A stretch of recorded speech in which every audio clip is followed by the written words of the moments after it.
Okay, you guessed it. It is a bona fide Spooky Ball episode, including Back from the Future hairstyle. So there we go. It's a short one though.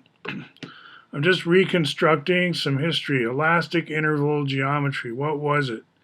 And I'm working backwards from something called Springy, which in its heyday ran easily in Java, but now it says unfortunately your browser does not support Java, etc.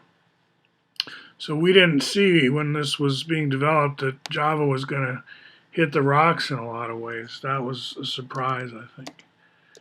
Java was going to be the thing, right? And then what happened there? JavaScript is a whole different language, as you know. So elastic interval geometry, this is where I was saying there's a platonic approach to like synergetics, where you're just interested in sort of the cartoons. And I have a jitterbug around here somewhere. Here we go. It's pretty dark though, right? You probably can't even see me. Let me turn on the spooky ball. All right, spooky ball inside. And that gives you the idea actually that I wanted to communicate, which is radiation is pictured as dispersive from the center, and then these vectors or tension members on the outside are conceived of in some models, depends what you're up to, as holding stuff in, right? These are embracing and containing. This is a container for something that wants to get out, you could say. Now that's starting to get into the dynamics you'll find in synergetics. So then all of a sudden we're getting dynamic.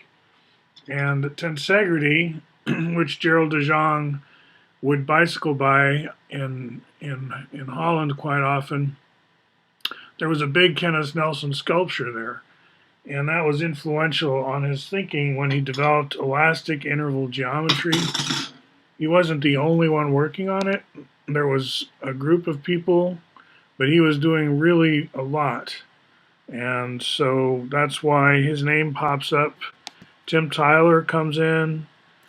We had a bunch of us working really hard on making these sort of creatures. Actually,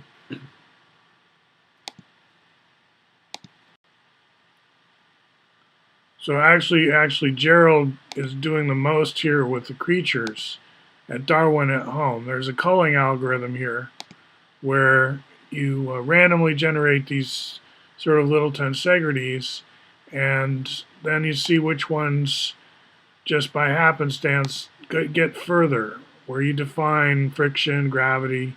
So there's a criterion whereby you can rank these things, and the ones that stick around are the ones that go the furthest, and that has a certain interesting appearance to us. Like, let's let it run, right?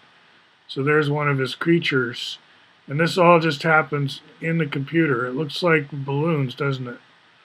So this is a fascinating video. I encourage you to watch it with the sound turned on.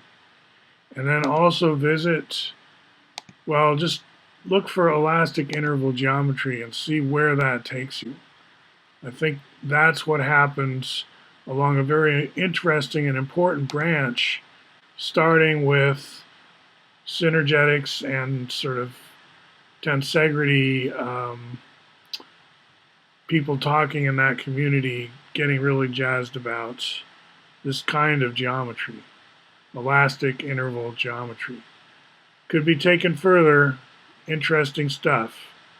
Oh, before I go, and Gerald has a new one out that I just found out about, and this is what it looks like. Check it out.